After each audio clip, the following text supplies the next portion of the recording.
POPMA Study Club Global Synergy Series. And today we have our special guest speaker, Dr. Shelly Arora ma'am. And I would like to introduce her to the POPMA Study Club series. Those who are new to our channel and the series would like to tell that this is an initiative by POPMA. And POPMA is Practicing Oral Pathologists and Microbiologists Association, whose sole purpose and mission is to promote the specialty practice of oral pathology in India, because it's an Indian association and a coverage of pan India level. It's a national level organization of oral pathologists, and we also have multidisciplinary people from different areas with the same intention to promote oral pathology. I am Dr. Bhuvan Nagpal, and I am the founder president of POPMA and the chairperson for Oral Pathology Advocacy Committee, under which POPMA Study Club is there. We have three types of series. One is POPMA Study Club regular series, POPMA Study Club Oral Pathology Stalwart series, and with the first one which we are starting is Oral Pathology POPMA Study Club Global Synergy series. And today's special guest is Dr. Shelly Arora ma'am. I would like to introduce the speaker to all the attendees today. Dr. Shelly Arora is a distinguished senior lecturer in the Department of Oral Pathology at the School of Dentistry, International Medical University, Malaysia. She joined IMU in 2023 after completing her PhD at the Sir John Walsh Research Institute, Faculty of Dentistry, University of Otago, New Zealand, where her research in Pulp biology was recognized with a thesis award in the Division of Health Sciences in 2023. She holds a BDS and an MDS from Manipal College of Dental Sciences, but the PG, the MDS is from Rajiv Gandhi University of Health Sciences, and obviously it is in oral pathology. Her research interests include dental pulp cells, tissue regeneration, immunotherapy, oral biology, and oral pathology. Dr. Arora has an impressive publication record, and she has been honored with several awards, including the Best Oral Presentation Prize at the 21st International Congress on Oral Pathology and Medicine in Taiwan in August 2023. Her dedication to advancing oral pathology continues to inspire the academic and scientific community. Welcome, ma'am, and now over to you for your presentation. Thank you so much. Really humble with your kind words. It's a lot to digest. I'm so overwhelmed. Thank you so much, Bhuvan, for giving this opportunity to share my research with everyone today. So I would try to keep it short and sweet. And I would also like to take this this opportunity as a platform, those who are listening or to this lecture today, like all those who are willing to, are interested in doing a PhD. So if in any way I can help you, I did my PhD after doing my master's, almost a gap of 10 years, because I was looking for a scholarship. We coming from a developing world, we don't have so much of fees, and so we want this avenue. So I'm more than happy to help any PhD aspirant who's looking for. In any ways I can help, please feel free to contact me, and I would leave my email or anything, or in the group. I think the number is there. Definitely, you are there, and this POPMA Study Club is open for all healthcare professionals. Majorly oral pathology is not only restricted to POPMA members, but it is open to all. Great. All right, so I'll start, and then later on, if anybody has any question, they can ask. Definitely we'll take. I request everyone to be on mute, and please switch off their cameras. Okay, over to you, ma'am. Thank you, Bhavan. I'll share my screen now.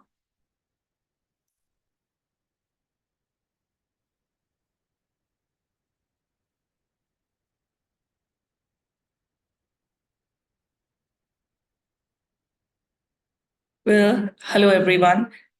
Hello again. As I told you that this is one of the topic which is now has become my favorite, because this is what I have done. I think I need to say in my thesis research. So it was related to the pulp biology, the wonder cells, the pulp cells. So we start from there. So I'll be talking about pulpal repair. So the novel perspectives. So this is just giving you a brief overview of this presentation. I'm not going to talk about in detail, of course, about what is pulp. We all know, we are reading from our second year BDS. But there are a few things which I would like to emphasize, the basic concept that how this regeneration is occurring, the link between inflammation and regeneration, and what are these novel therapeutics when we are saying, how it can be translated, what we are learning into the clinical practice. And of course, application of one of these regulation therapy goes for my thesis research, which I will be discussing in detail after giving you a basic concepts. So Dr. let's Shelley, begin. ma'am, So, yeah, sure, sure. I would like to say that if you can put the presentation on full screen mode. It is on full screen mode, no? Okay, wait. I have two screens, that's why. Okay, I'll take out the other screen, so now it will be better. Now is it better? It is the same only, ma'am. If 1 second. Yeah, sure. I think I was using two computer screen now. Now all right? yes, now it's perfectly fine. I just took out my other desktop. Okay. Okay, so this is the outline as I discussed with you. So let's start the story. We all know what is dental pulp. So that's what I said. I'm not going to tell you that what the dental pulp is, but this is something we all are studying from our bachelor's, right? But the most important thing, I think, when we have studied in a second year, we used to study about the stem cells, right? We just know that word stem cells. Even I never thought that that stem cell would have a huge impact in my life. Yes, we are talking about nothing about this dental pulp stem cell, which is just one of the population in the dental pulp cells, right? We know dental pulp is consists of various type of cells, chiefly odontoblast, fibroblast, inflammatory cells, immune cells, and of course these stem and progenitor cell population, which is not even, they say, approximately or less than 1%. That's what the literature says. Now, these dental pulp stem cells, they are magical or wonder cells. And that you will see slowly as the slides come up that they are wonderful cells. That's why a lot of research is going on for cell-based therapies, because all these cell-based therapies are trying to use their regenerative potential, their differential potential. And I think these days everybody knows about stem cells, so I just need to move on to other things. So basically, these cells have given birth to the regenerative endodontic procedures. Means various types of regenerative procedure, but something when we are dealing with the pulp, it becomes regenerative endodontic procedures. So these REP is an emerging clinical field. These all are biological based procedure which are designed to replace damaged tooth structure, including dentine, root structure, as well as the cells of pulp dentine complex. So basically, it includes the three components. One is the presence of the cell, one is the scaffold, another is the material. So let's get further deep into it. So now again, sometimes we make mistake between the regeneration and repair. Both are different things. Okay. So regeneration is the true process of regeneration where these stem cells, they're coming to the site of me, they're being recruited, and then they differentiate into the required cells. I mean to say main potential, if it is the pulp, they're definitely going to differentiate into a mineralizing phenotype because that is their job, that is their destiny. Okay. So pulp regeneration in case of means basically where the pulp is formed. Okay, so basically when empty root canal is there and the pulp forms, that is pulp regeneration. It's if some hard tissue is forming which does not even bear any resemblance to dentine, so that is something called as repair. And in present scenario, whenever we are using all these bioceramic materials or even after means like those calcium hydroxide, MTA, hydraulic calcium, silicate cement. So all what is happening in that process where the barrier is formed, which tries to ward off the infection from the tooth. I mean, so the barrier forms there at the site of inflammation. So that is a process of repair.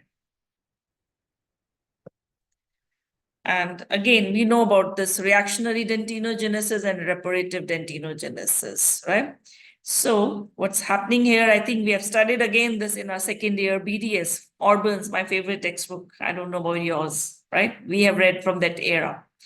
So if there is a mild stimulus, we know that odontoblast can withstand that and they don't die here, and then they secrete the dentine. So when the bacterial stimulus is mild, this just regulatory activity is just doubled up.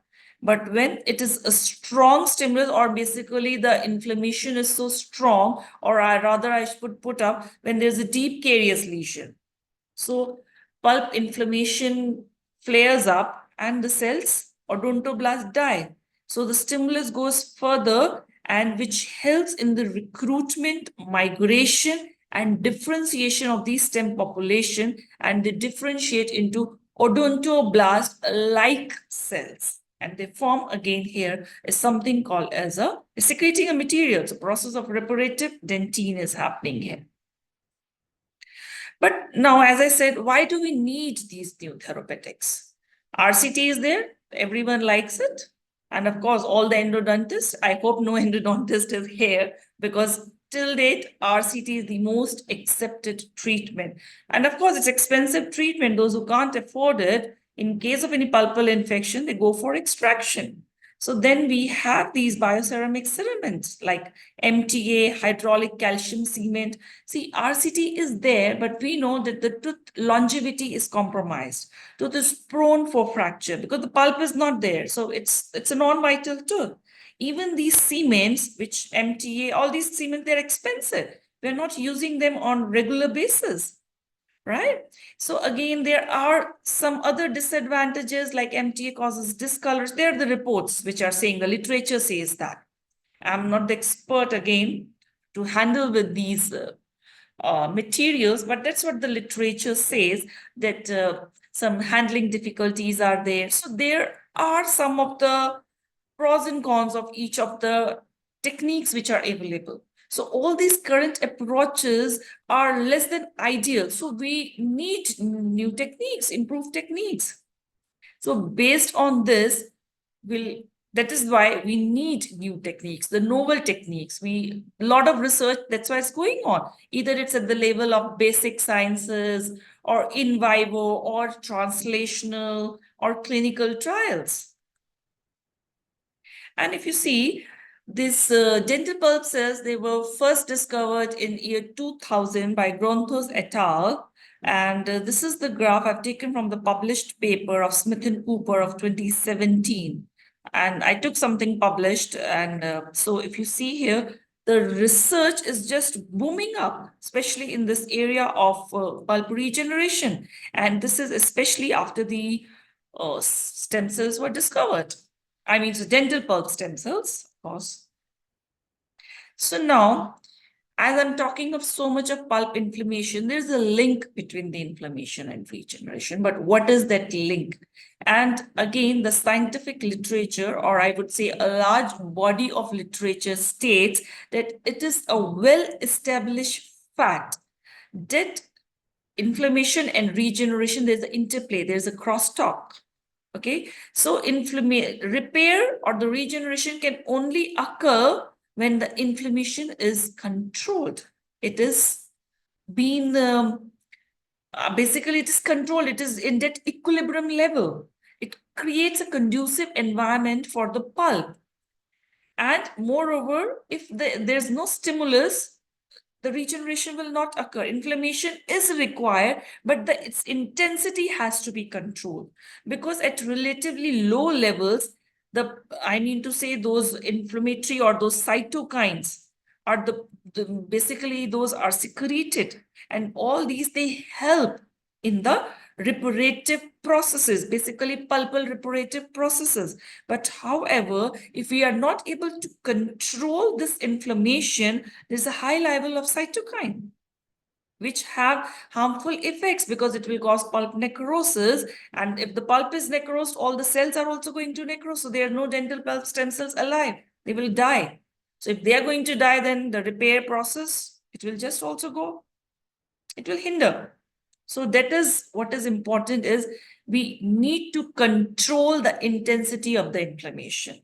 So basically, it is something like, if I think the wound healing, as we have read, it wound healing occurs only when the bacterial elimination, basically the infection and the inflammation is controlled in the wound, then only the healing occurs. So same theory applies here, the same principle. Pulp is, this is also a wound, right? Because there's a infection is there, inflammation. So we need to eliminate that bacterial stimulation. We need to control that inflammation as well, so that pulp gets that conducive environment, that homeostatic, that equilibrium, it can heal by itself.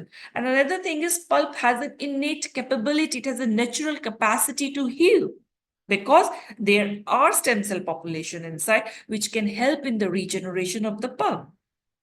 Okay, so this is what is required, and this is very, very important to know that there's a link between the inflammation and regeneration.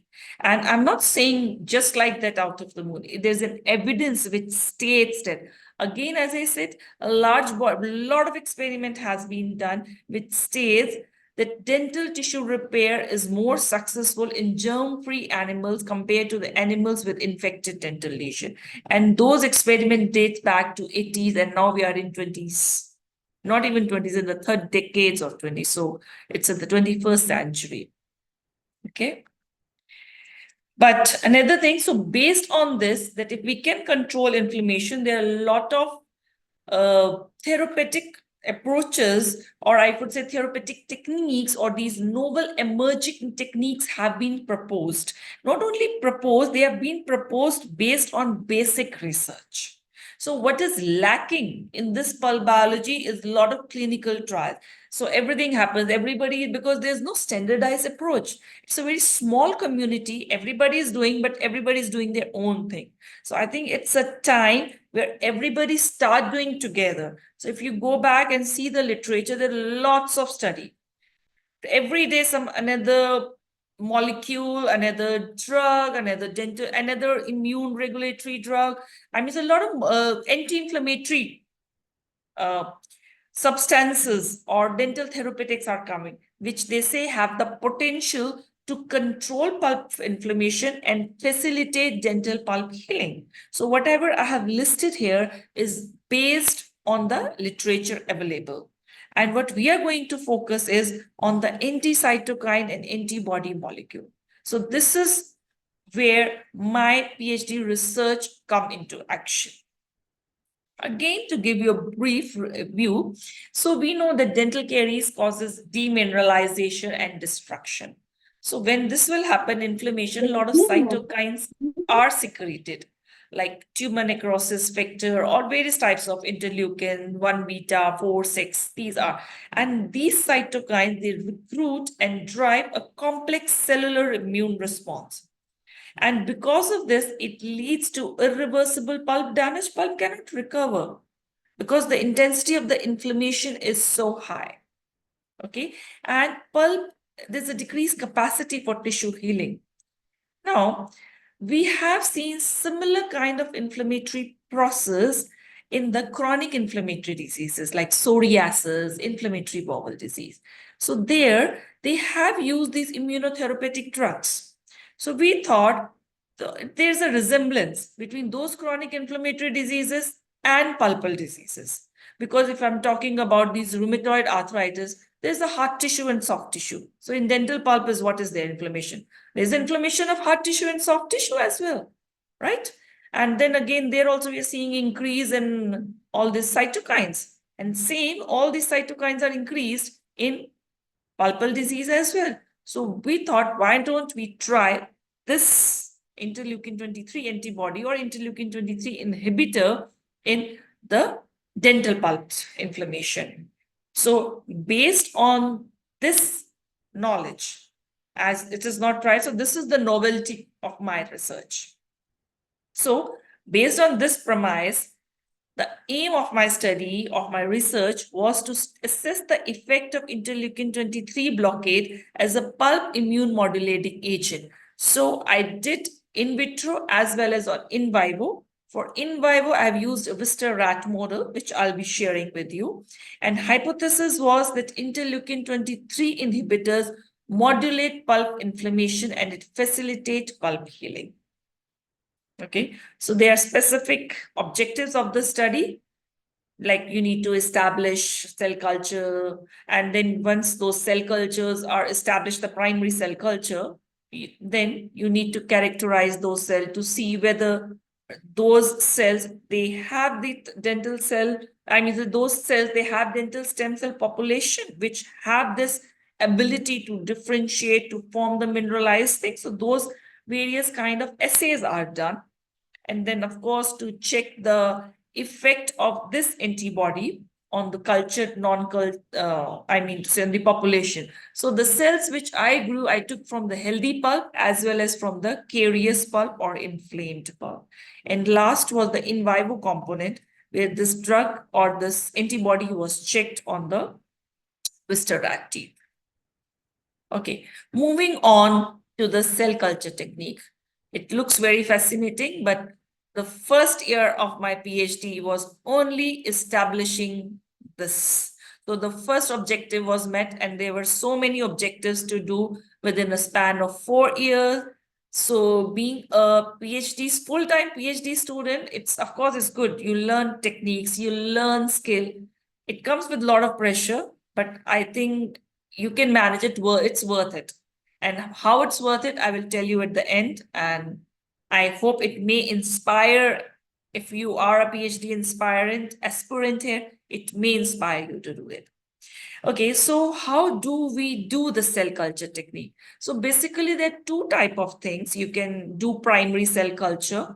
So primary cell culture is when you are taking the tissue and growing the cell. That's called primary cell culture.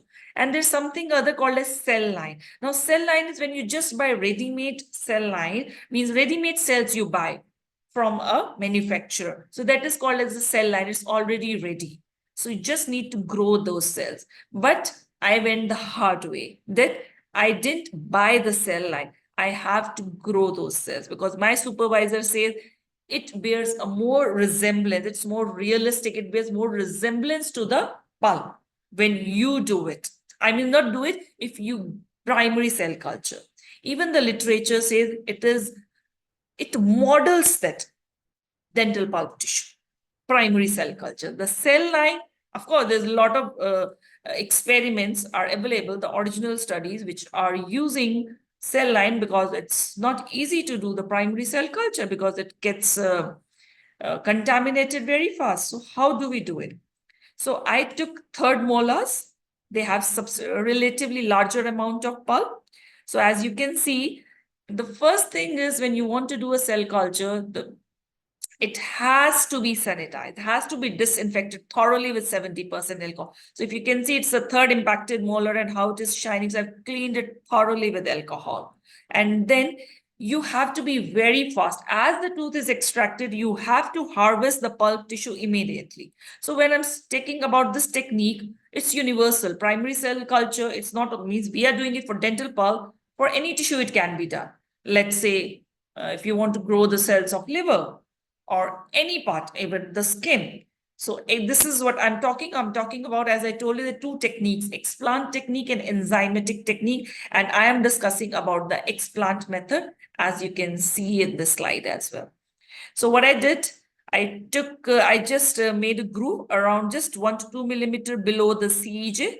Okay, the tooth is cut. You can see the pulp is exposed. Immediately it is transferred into a cell culture medium. And from there, I took it to a lab, into a PC2 lab.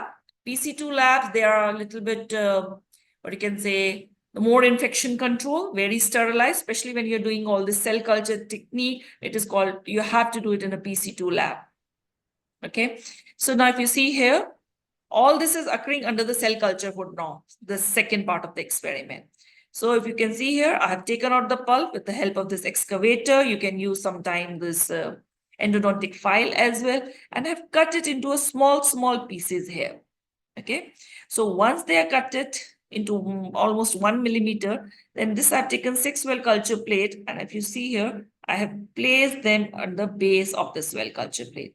Then you need to be very careful, because what is important is that this pulp explant, now this is called as a pulp explant, which is a 1 millimeter. So what you're taking out, maybe sometime it's not 1 centimeter, it may be like 4 to 5 millimeter. Okay, so this had to stay at the base. So then you top up with your cell culture medium slowly, so that these pulp explant, they don't move from it. That is very important. They have to stick to that cell culture plate, because when they get a base and support, then only the cells will come out. Okay, then once those, okay, now I'm only talking about the just the methods, and I'll tell you what happened after that. Or maybe I just go there first, because this is something very close. So see what we have done, and if you see in the previous slide, I've top up with the cell culture medium, place it into an incubator, and after 5 days when I look, means I have to change the culture medium initially after every 2 days. So after 5 days, this magic happens. So I used to spend hours and hours looking into it.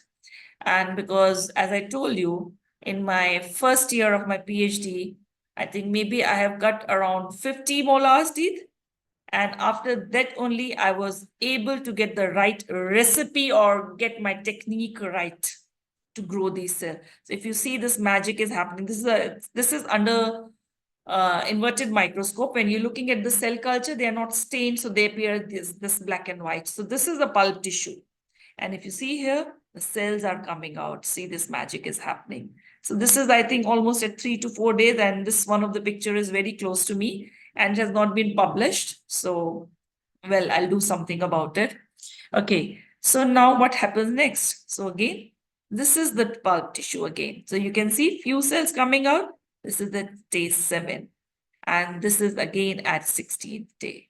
And if you see at 16th day, lot of cell here. Okay, so at this stage, now I know I need to move the cell. There are some stages in the cell culture technique. So since I'm maybe in future we can have some another, if you guys are interested, I can tell you how the primary cell culture is. It has various techniques. So you need to dissociate this, and there's something called as passaging. You need to do passage 1, passage 2, passage 3. So from 6 well culture, you'll go into a bigger vessel, then you go into a bigger vessel. Okay, you need to grow these cells, and I think I've grown some millions of cells. Okay, and again, as I told you, right now I'm not discussing just the technique, I'm discussing the whole thing. In future, maybe we can discuss about it. Okay, so going back. Okay, so all are still awake. Dr. Bhuvan, is it going too much or we are good? No, ma'am, it's perfectly fine and everything is Okay. going. Great. Please, the attendees, they can put their comments in the chat box and questions also. No, All right. everyone is there, ma'am. Please go ahead. All right. It's Great. wonderful Thank you. presentation. Okay, We are thank you. enjoying it. Okay, great. So now when we do all these experiments, as I told you, there's something called as passaging. So I cannot do one experiment at passage 1. No, we have to be standardized. It has to be consistent. Even when you are, so it means staying consistency, that all the experiment has to be done at the same stage. So all the experiment, I mean to say, when the cells are grown from one vessel to another, as I call you passaging. So all the experiments were done at passage 4. So once these cells have grown, they're coming out of dental pulp. We don't know what cells these are. We have to characterize them. Okay, so this is very important. Whenever any primary cell culture is done, you have to characterize them. If you'll not characterize them, people will be skeptical about your result, because they don't know what is their source of origin. Because we know that dental pulp consists of so many types of cell, right? We just talk about they may have fibroblast, then endothelial cells are there, odontoblasts are there, immune cells are there, and because stem cells are just less than 1%, right? So we have to characterize them. And if you see here, I never said that I did my research with dental pulp stem cells. Okay, I have, if you see here, I'm quoting dental pulp cells because dental pulp cells, they are heterogeneous. So in my study, it's a heterogeneous cell population. And moreover, if you see heterogeneous, if that's what I said, bears a close resemblance to the pulp tissue. Dental pulp is heterogeneous. It consists of all types of cell. So I'm trying to modeling or replicate the same situation in vitro. Okay, so but I want to see whether these dental pulp cells, they are dental pulp cells. I mean to say I'm not growing any epithelial cell. Of course, from dental pulp, the epithelium is not coming out, right? But I have to characterize them, and how I characterize it. I did immunocytochemistry. If they are connective tissue cells, they're Vimentin positive. So that's why I did immunocytochemistry. Then I have to check their growth. Mean these cells, they have the potential. So there's something called as looking into their proliferative potential. Okay. If they are dental pulp cells, I mean to say they have those, if they have these some stem cell population, they should be able to form colonies. They should have that potency. Further, if they are dental pulp, if they have stem cell population, they should be able to differentiate into odontoblast-like cells and form some mineralized product in vitro. So that's why we did mineralization assay. And then further, to see all this thing, further, the last thing I did was, not the last thing, this is another one of the essay which I did, was the qPCR, okay, to just check some genes, okay, to look into the expression of the genes. Again, all these experiments, we have two groups here. So I grew cell not only from the healthy pulp, but from the carious pulp as well. So I took the carious tooth as well, where the extraction was going on, patient was suffering from some maybe irreversible pulpitis or something. And I took out that pulp and grew those cells. So very few people are able to grow those cells. Touch wood, I didn't get any contamination because maybe I was working in the state of art laboratories, and I'm very grateful to that. And we established those cell cultures, and we did all this assay. Now, MTS assay is a kind of a cytotoxic assay. Okay, when you read some original studies, you'll find that this assay is done to check the cytotoxic effect of any drug. Because now I have established cell culture, I'm going to do various types of assay, and I'm going to expose my drug to those assay. So whether my cells are dying or they are fine, how they are about it. So that test is done, and that is done by this called as MTS assay. Now these words maybe look a bit scary, but believe me, even I used to think, oh my God, qPCR, qPCR. It's not rocket science. We all can do it. You just need the right direction, right person, if you get to do it. It's, believe me, seriously, it's so, it's very easy to do it. Okay, I won't say very easy, but it's not a rocket science. We all can do it. Okay. Okay. Okay, I've already explained this. Okay, so now this is the cell. Somehow it looks at passage 3. So now if you see, they are looking like all these fibroblast-like cells, right? The morphology cell of the cells, dental pulp cells are like this. Okay, so as I told you, I did immunocytochemistry on the cell culture, and they were Vimentin positive, suggesting their origin. No morphological difference was found, and we did, the growth was found to be normal as well. So they were good to go for further experiments. And we did some clonogenic potential, and they did form colonies, which shows that these cells have stem cell population. Further, as I told you, we have to see whether these cells, they have the ability to form mineralized product in vitro. So means they have the ability or the capacity to differentiate into odontoblast-like cells. Because if you remember, in the very first slide, I told you in what is happening in reparative dentinogenesis. These cells, stem cells, they come at the site of inflammation and they differentiate. So so I have to check that these dental pulp cells, they have stem cell population because they are pluripotent, right? In the experiment, in the literature, you will see that they do all these 3 experiments: adipogenic differentiation, chondrogenic differentiation, and of course, osteodifferentiation. I did only one. to check their potency, because all these are very expensive and time consuming. So I just did one and we were okay with that. Now it looks like that it's very easy to do it. No, this alizarin red assay again, the cells have to be maintained for 21 days in mineralizing media. That is osteogenic media where you're giving them stimulus. Okay, now here we are giving them stimulus, and if they take that and they have the ability, so under that stimulus, those stem cell population, they are changing. Means not changing, they are differentiating into a mineralizing phenotype. They are forming odontoblast-like cells, and once they form odontoblast-like cells, they are going to secrete these products. So what red color you are seeing here is all mineralized product. And so both these cell population, they have stem cell population, which was confirmed by these alizarin red test or assay. Okay. Then as I told you, we did some gene expression analysis. So we wanted to check the expression of some cytokines, interleukin, and some mineralized marker, and of course some stemness marker. So they were found to be statistically significant in the inflamed dental cell, that is the carious cell, as compared to the healthy dental pulp cell population.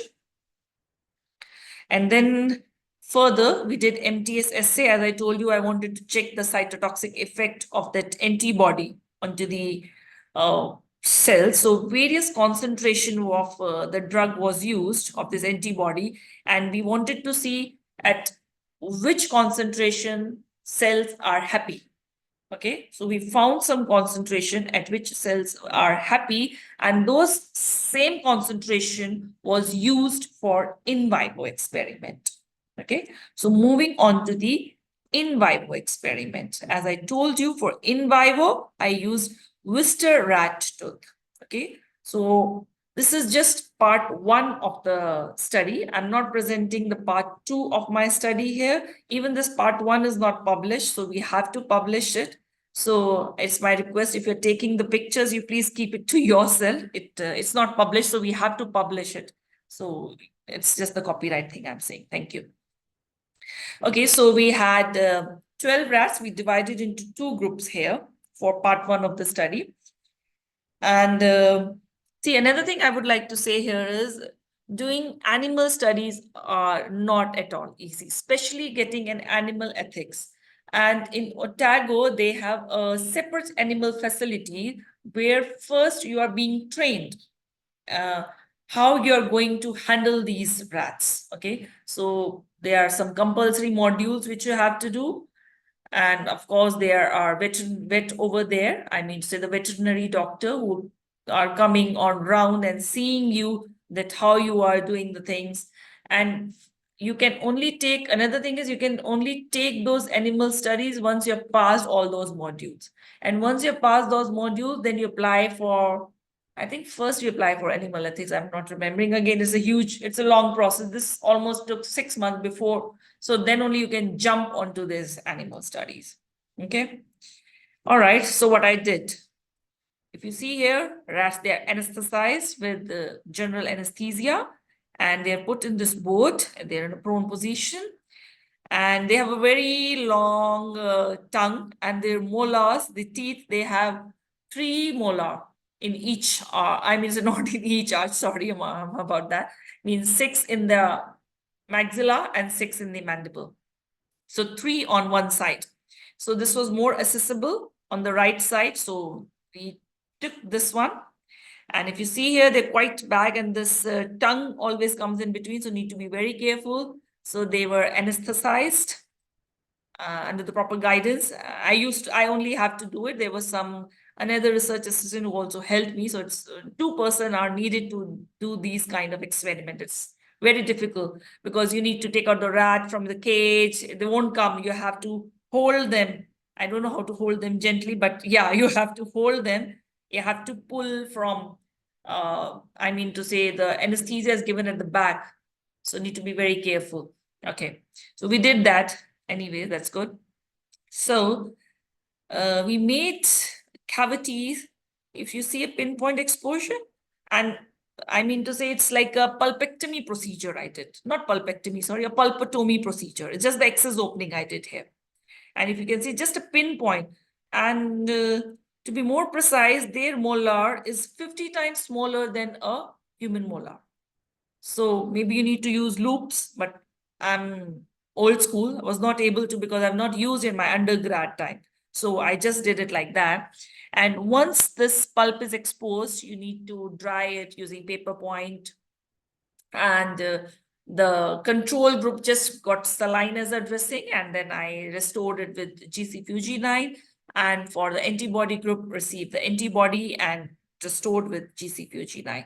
After this were done, we have to wake up these rats. Okay, you have to give the drug which causes the reversal of the anesthesia. Once they wake up, they are fine. We put them back into the cage, into their place, and then the hardest part is you have to euthanize those rats. You have to sacrifice them.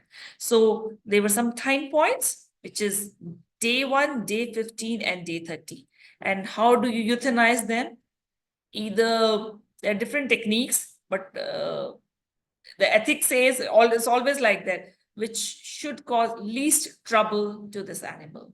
So we did carbon dioxide chamber. Okay, so the rats were euthanized, their jaws were harvested, mandible was taken out, it was decalcified, and I decalcified using EDTA because it gives better result. And once they were, when properly decalcified, I have to do the normal routine H&E staining I did for this. So at day 1, if you can see, so time points were day 1, day 15, and day 30. I think to decalcify each mandible, because New Zealand is very cold, so it takes more time. And almost took nearly around sometime 1 month and even 2 months as well for getting the proper decalcification procedure. So we all know, I mean to say, the audience is oral pathology. I don't have to say that this is dentine and this is the pulp. But what I want to say here is, if you look at the site of inflammation, there's inflammation. So not much difference between the histopathology at day 1. But at day 15, if you see, this is the control group. The pulp is necrose, still a lot of inflammation. But in this group where the antibody was placed, there is inflammation, but we can see there is mineralization is happening, a calcified material is formed. So basically, antibody is trying to control the inflammation, because when inflammation is controlled, as what I said in the beginning, when inflammation is controlled, then only the regeneration or the repair can occur. So pulp can only heal at that time. So what I said, this is what it is. The proof is the scientific proof here. Okay. So similarly at day 30, of course, now if you see at day 30 in this control group, there is inflammation. Now it's mineralization is occurring here. Okay. But again, here, which is occurring is like a chronic process. Okay. And I don't see the vitality here. A lot of inflammation is still going on. Of course, the little bit pulp is there, but this is the pulp apex area. And if we see here in the antibody group, the vital pulp is there, and again, the mineralized is formed. So with this, we come to the conclusion that carious tooth pulp also contain viable stem cell population, which have the potential for expansion, proliferation, and differentiation into a mineralizing lineage. Interleukin 23 blockade, it has the potential. It has the promising that it can help in the controlling the pulp inflammation and facilitating the pulpal healing. So with this, my research hypothesis was upheld, and it can be used. It means it has that potential to be used for regenerative endodontics. As I told you, this is just part 1 of the animal study. There's another big study of the part 2, which I'm not presenting here because it's again further, where we almost worked with 100 rats, and we have done qPCR to look at the gene expression. And there we had 3 groups. One is the MTA group, one is the steroid group, and one is the antibody group.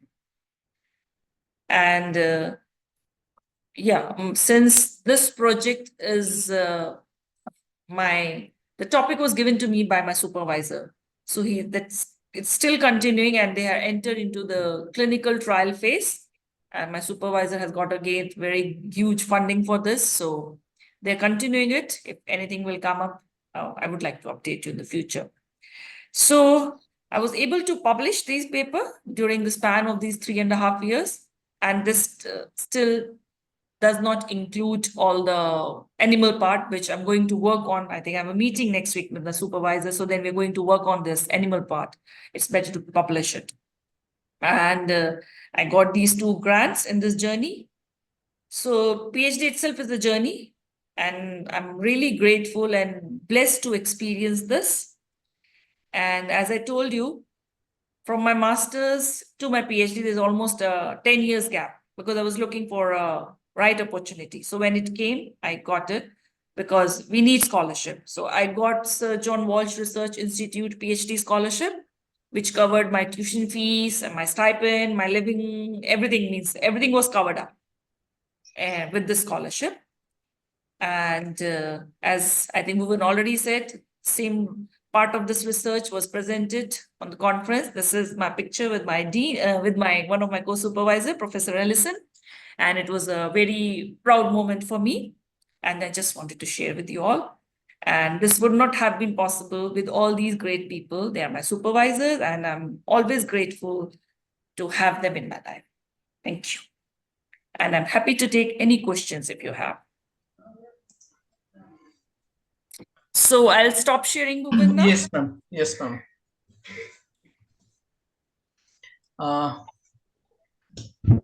Now, any questions by the attendees? Ma'am, I must say it was a wonderful session. So Thank you. the I'm research happy. is to follow your curiosity where it leads to the question. And Correct. Albert Einstein has also said that the important thing is not to stop questioning. Correct. Curiosity has its own reason for existing. Yes. So, Yes.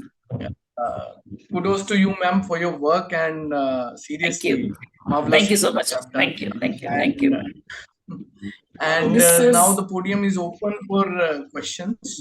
Hello. Yes, Hi, Dr. Kiran, Kiran. sir. How are Yes. you? Hi. Uh, Actually, I don't have any Sir, question. your voice is bit. Yes, yes. Hello. Okay, please, sir. Please go ahead. Actually, I don't have any question because Shelly has already told me that you should not ask any question. No, Kiran, you're So most welcome. she's laughing. No, no. I just want to say a few words about her actually because I know her since long time. I have witnessed her Yes, ma'am told journey me. very closely that from the Bapuji Dental College to Malaysia and to New Zealand and again back to the Malaysia. So she is very much interested in the research and literally we can say fantastic research what she has done. So that's it actually. Just wants to say something about her. Thank you, Thank Kiran. you. Thank you. Anybody?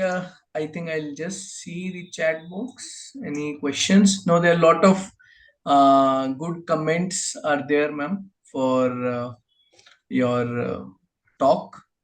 Everybody is happy and they are congratulating you. It's a wonderful session and informative session.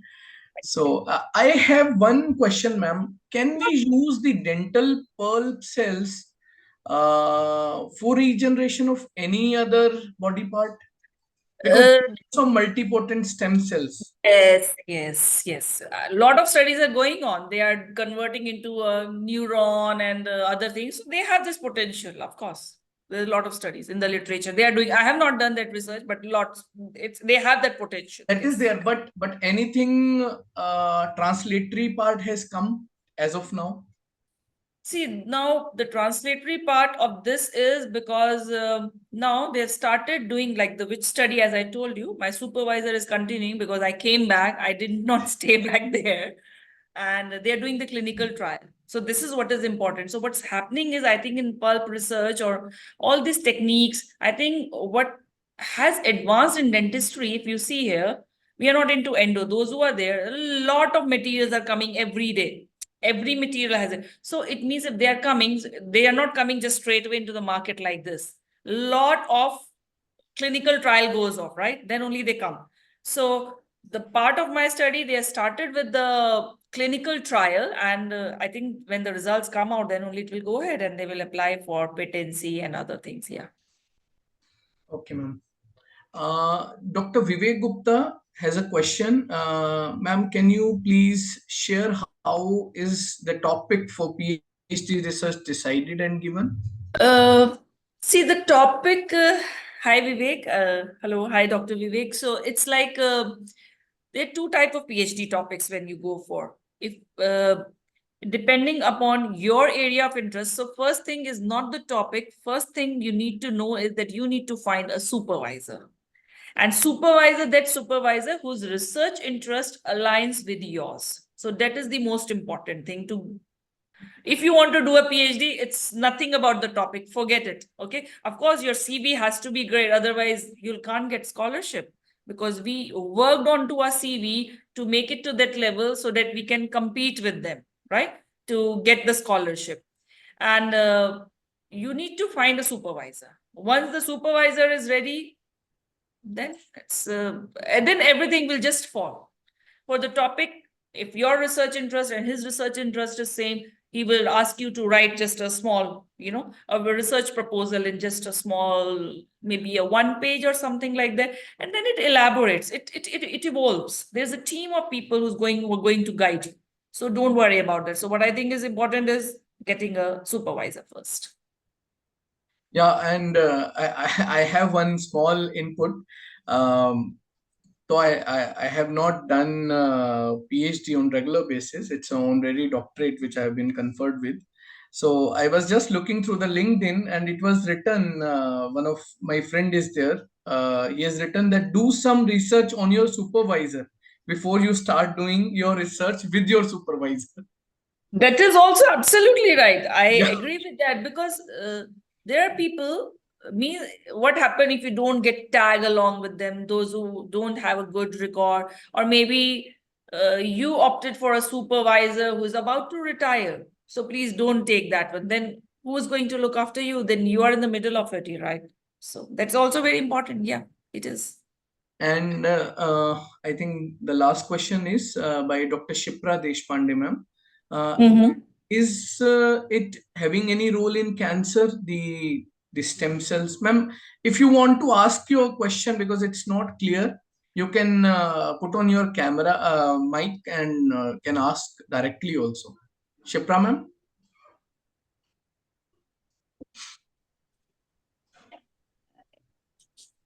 Is it?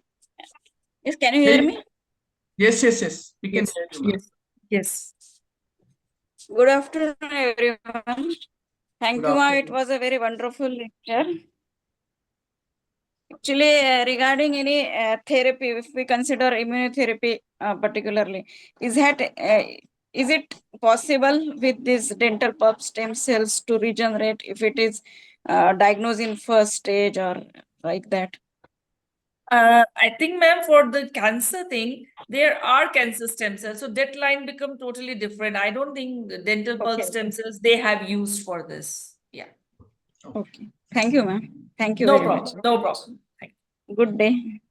Thank you. You too. Any other questions anybody would like to ask? Hello, sir. Yes, yes, sir. Please. Bhuvan sir, actually, I just wants to add, uh, related to your question, actually, you had asked about the translatory aspects about dental pulp stem cells.